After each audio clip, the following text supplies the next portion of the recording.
High students, welcome to my YouTube channel M Das maths tuition. আজকে 2025 সালে মাধ্যমিক পরীক্ষার জন্য লাইফ সায়েন্সের মূল কয়েকটি গুরুত্বপূর্ণ প্রশ্ন আলোচনা করছি বন্ধুরা। এইগুলো কিন্তু মাধ্যমিক পরীক্ষায় আসার খুব সম্ভাবনা আছে, তাই মন দিয়ে প্রশ্নগুলো দেখতে থাকো বন্ধুরা। তো যারা আমার ইউটিউব চ্যানেলটি দেখছো সকলকে ধন্যবাদ, আর যারা আমার চ্যানেলে নতুন প্রিয় ছাত্রছাত্রী প্লিজ আমার চ্যানেলটিকে সাবস্ক্রাইব ও শেয়ার করে একটু সাপোর্ট করে একটু পাশে থাকো বন্ধুরা, এবং লাইক ও কমেন্ট করতে ভুলো না। এবং মাধ্যমিক পরীক্ষা শেষ হওয়ার 2 ঘন্টার মধ্যে প্রতিটি বিষয়ে সঠিক উত্তর আমার ইউটিউব চ্যানেলে তোমরা পেয়ে যাবে, তাই পরীক্ষার পরে আমার ইউটিউব চ্যানেলে চোখ রাখো বন্ধুরা। তো প্রথমে আজকে লাইফ সায়েন্সের যে গুরুত্বপূর্ণ প্রশ্নগুলো আছে সেগুলো বলছি। একদম এবছরের ছবির জন্য কিন্তু যে ছবিগুলো আছে চিত্র মোস্ট ইম্পর্টেন্ট আছে। প্রতিবর্ত চাপ তার অংশগুলো দেখাতে হবে, 5-6টি অংশ, এবং অ্যানাফেজ আর টেলোফেজ কোষ বিভাজনের। প্রাণী কোষেরই বেশি ইম্পর্টেন্ট, উদ্ভিদ কোষে আসতে পারে কিন্তু প্রাণী কোষে বেশি ইম্পর্টেন্ট। আর চোখের লম্বচ্ছেদের ছবি, এই 3টে ছবি কিন্তু তোমরা করে যাবে। অ্যানাফেজ, টেলোফেজ, চোখ আর প্রতিবর্ত চাপ, বুঝতে পেরেছো? এই ছবিগুলোর মধ্যে থেকে কিন্তু একদম 100% আসবে, 100% গ্যারেন্টি দিয়ে বলছি কিন্তু আসবে এগুলোর মধ্যে থেকে। এবারে বড় প্রশ্ন যেগুলো, আর ছোট প্রশ্নের তো কিছু উত্তর আমি অলরেডি টেস্ট পেপার থেকে কতগুলো দিয়ে দিয়েছি, ছোট প্রশ্নের উত্তর এবং 2 নম্বর প্রশ্ন উত্তর। তার সঙ্গে আজকের কিছু বড় প্রশ্ন বলছি, শুধু প্রশ্ন বলছি, উত্তর না। হরমোন ও স্নায়ুতন্ত্রের সাদৃশ্য বৈসাদৃশ্য অর্থাৎ মিল এবং অমিল, আর উদ্ভিদের পার্শ্বমুকুল ও বার্ধক্য বিলম্বিত করতে সাইটোকাইনিনের ভূমিকা, উদ্ভিদের সংবেদনশীলতার উদাহরণ, ইস্ট্রোজেন ও প্রোজেস্টেরনের উৎস কাজ, বা একটি পুং এবং একটি স্ত্রী হরমোনের বা গোনাডোট্রপিক হরমোনের নাম, এর বিভিন্ন রকম আসবে। একটি পুং বা একটি স্ত্রী হরমোনের উৎস কাজ এমন আসবে। দেহের ভারসাম্য, দেহের তাপমাত্রা নিয়ন্ত্রণ, নিদ্রা ও জাগরণ, দর্শন ও শ্রবণ মস্তিষ্কের কোন অংশ দ্বারা নিয়ন্ত্রিত হয়। এটা কোন অংশ হবে, কোন অংশ দ্বারা নিয়ন্ত্রিত হয়। আর এরপরে ওর সাথে শ্বাসকার্য এবং লালা নিঃসরণটাও কোন অংশ দ্বারা নিয়ন্ত্রিত হয়, ওটাও পড়বে ওর সাথে। এবারে সাইন্যাপসিস বা স্নায়ুসন্নিধি বা প্রান্তসন্নিকর্ষ কাকে বলে, গ্যাংলিয়ন কাকে বলে, বুঝতে পেরেছ? আর তোমাদের নিউরোগ্লিয়া কাকে বলে, এরকম প্রশ্ন আসে। আচ্ছা, নিউরন স্নায়ুতন্ত্রের এখানে আছে নিউরন স্নায়ু আর স্নায়ুতন্ত্রের আন্তঃসম্পর্ক, নিউরন স্নায়ু ও স্নায়ুতন্ত্রের আন্তঃসম্পর্ক লেখো, ভীষণ ইম্পর্টেন্ট। মাছের গমন মানে মাছের গমনে পুচ্ছ পাখনা বা বক্ষ পাখনা বা পটকার বা মায়োটম পেশির কি ভূমিকা আছে, বুঝতে পেরেছো? এরকম মাছের গমন ওই জন্য সংক্ষেপে বলেছি। কোষ বিভাজনের সেন্ট্রোজোম ও রাইবোজোমের ভূমিকা, সেন্ট্রোজোম প্রাণী কোষের ক্ষেত্রে তোমরা জানো যে বেমতন্তু তৈরি করে, এগুলো আর রাইবোজোম প্রোটিন সরবরাহ করে, এগুলো পড়বে।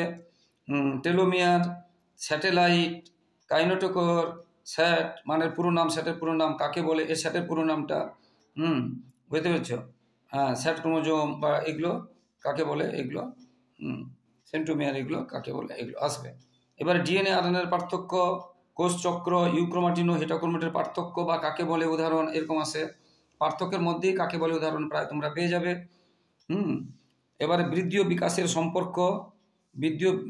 সম্পর্ক এবং পার্থক্য আছে। উদ্ভিদ ও প্রাণী সাইটোকাইনেসিসের, বুঝতে পেরেছ না, মাইটোসিসের পার্থক্য, সাইটোকাইনেসিস পার্থক্য আছে, আবার মাইটোসিসের পার্থক্য। আচ্ছা, মিওসিসের তাৎপর্য বা গুরুত্ব, অনুবিস্তার বা মাইক্রোপ্রোপাগেশন কাকে বলে, JFM জয়েন্ট ফরেস্ট ম্যানেজমেন্ট মানে পরিবেশ সংরক্ষণের ভূমিকা বা কোথায় প্রথম হয়েছিল ইত্যাদি ব্যাপার।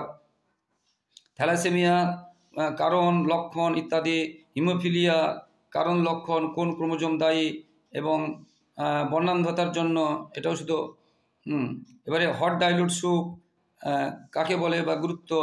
কোষার্ভেট, ভীষণ ইম্পর্টেন্ট, কোষার্ভেট জীবন্ত জীবাশ্ম, এটা কাকে বলে বা অভিব্যক্তিতে গুরুত্ব বা জীবাশ্মের গুরুত্ব, এরকম প্রশ্ন আসে। সমবৃত্তীয় অঙ্গ, সমস্ত অঙ্গের গুরুত্ব বা কাকে বলে উদাহরণ, বুঝতে পেরেছ? অভিব্যক্তিতে এইগুলো সব গুরুত্বগুলো। মেন্ডেলের সূত্রগুলি মানে প্রথম সূত্র এবং তৃতীয় সূত্র বা কোন পরীক্ষা থেকে কোন সূত্র এসেছে, এইগুলো বুঝতে পেরেছ? অগ্রত্ব, প্রকটতা, বুঝতে পেরেছ? বা প্রকটতা সূত্র মানে না, এরকম উদাহরণ আছে। আচ্ছা, সুন্দরী গাছ, তারপরে শিম্পাঞ্জি, তারপরে উট, মৌমাছি, যে অভিযোজন করে, যেমন ওয়াকটেল, চক্রাকার নৃত্য ইত্যাদি যে আছে, ইউট্রোফিকেশান, ক্যান্সারের কারণ, জৈব বিবর্তন, বুঝতে পেরেছ, বায়ো ম্যাগনিফিকেশান বা বট, বায়োলজিক্যাল অক্সিজেন ডিমান্ড, তারপরে হটস্পটের বৈশিষ্ট্য, মানে কী কী বৈশিষ্ট্য থাকলে সেই জায়গাকে হটস্পট বলা হয় বা হটস্পট কাকে বলে, বিশ্ব উষ্ণায়নের জীববৈচিত্র্যের প্রভাব, মানে বিশ্ব উষ্ণায়ন জীববৈচিত্র্যকে কীভাবে ধ্বংস করে, এসপিএম সাসপেন্ডেড পার্টিকুলেট ম্যাটার কাকে বলে, উদাহরণ, তরল উদাহরণ কি, গ্যাসীয় উদাহরণ কি, এরকম বিভিন্ন রকম প্রশ্ন। প্রাকৃতিক বৃক্ষ কাকে বলে, জলাশয়কে, জীববৈচিত্র্য হ্রাসের কারণ, বা বিভিন্ন বলা থাকবে যে জীববৈচিত্র্য হ্রাসে এইগুলোর ভূমিকা কী বলা থাকবে।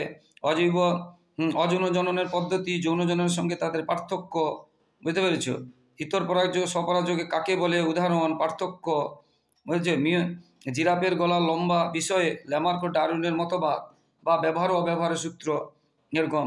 ইনসিটু এবং এক্সিটু সংরক্ষণ, ইনসিটু এবং এক্সিটু সংরক্ষণ, বুঝছো। রেড আর যে গ্রিন ডাটা বুক কাকে বলে বা কোন কোন প্রাণী আছে, এরকম, বুঝতে পেরেছো। রেড পান্ডা হ্রাসের কারণ, এরকম বিভিন্ন রকম আছে। আচ্ছা, এবারে জিরাফে এটা হয়ে গেল।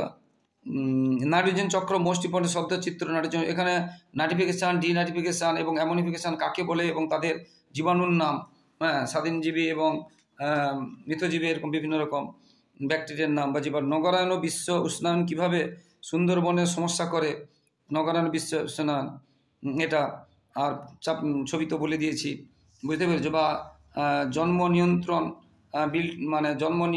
মানে বিস্ফোরণ, জনসংখ্যা বিস্ফোরণ কীভাবে পরিবেশকে বা প্রাকৃতিক ভারসাম্য বিঘ্নিত করছে, বুঝতে পেরেছো। এটা খুবই ইম্পর্টেন্ট। তো বন্ধুরা, এগুলো মূল প্রশ্ন, এগুলো কিন্তু তোমরা অবশ্যই করে যাবে। এছাড়াও টেস্ট পেপার থেকে বা যে সাজেশানগুলো আগে দিয়েছি টেস্টের সময় বা যেগুলো বলেছি টেস্ট পেপার থেকে, ওইগুলো তোমরা করবে। আর সবাই ভালো থাকো বন্ধুরা, সবার পরীক্ষা খুব ভালো হোক আর সবার ভবিষ্যতও ভালো হোক। আর বন্ধুরা, আবার বলছি, যারা আমার ইউটিউব চ্যানেলটি দেখছো সকলকে ধন্যবাদ। আর যারা আমার চ্যানেল নতুন প্রিয় ছাত্রছাত্রী, প্লিজ আমাদের চ্যানেলটিকে তোমরা সাবস্ক্রাইব শেয়ার করে সাপোর্ট করো বন্ধুরা। একটু পাশে থাকো বন্ধুরা, লাইক ও কমেন্ট করতে বলো না। তোমাদের জন্য লাগাতার পরিশ্রম করছি, তাই তোমাদের কাছে এইটুকু ভালোবাসা সহযোগিতা আশা করছি। আর বন্ধুরা, মাধ্যমিক পরীক্ষা শেষ হওয়ার সঙ্গে সঙ্গে প্রতিটি বিষয়ে, বাংলা, ইংরাজি, ইতিহাস, ভূগোল, সমস্ত বিষয়ে 2 ঘন্টার মধ্যে আমার ইউটিউব চ্যানেলে সঠিক উত্তর পেয়ে যাবে। তাই পরীক্ষার পরে আমার ইউটিউব চ্যানেলে চোখ রাখো বন্ধুরা। সবার পরীক্ষা খুব ভালো হোক, সবার ভবিষ্যৎ ভালো হোক। জয় হিন্দ, বন্দে মাতরম।